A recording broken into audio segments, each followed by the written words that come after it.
నిన్నే ఆడించాం కదా రైస్, దాని నుంచి వచ్చిన తవుడు చాలా ఫైన్గా ఉంది. ఇది ఎర్లీ మార్నింగ్ ఒక 3 స్పూన్లు వాటర్లో 2 to 3 hours నానబెట్టి ఆ వాటర్ని వడగట్టుకొని నిమ్మకాయ తేనె కలుపుకొని తాగితే బి విటమిన్ చాలా ఎక్కువ ఉంటుంది ఇందులో. బాగుంది, హెవీగా ఉంటుంది, చాలా బాగుంటుంది. హెవీగా అంటే తెల్లారే ఒక వాటర్ కొంచెం తాగిన తర్వాత ఈ వాటర్ కలుపుకొని తాగితే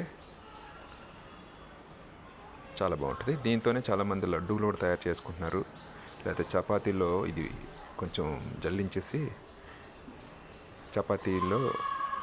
చపాతీ అంటే ఇది ఒక మిక్స్డ్ చపాతీ పిండిలాగా చేసుకొని వేరే వాటితో కాంబినేషన్ చపాతీ కూడా బాగుంటుంది. ఇందులో ఫైబర్ కంటెంట్ చాలా ఎక్కువ ఉంటుంది. ఆయిల్ కూడా కొంత ఉంటుంది. అదే రైస్ రిచ్ ఆయిల్ అంటారు కదా, దీని నుంచి తయారు చేస్తారు.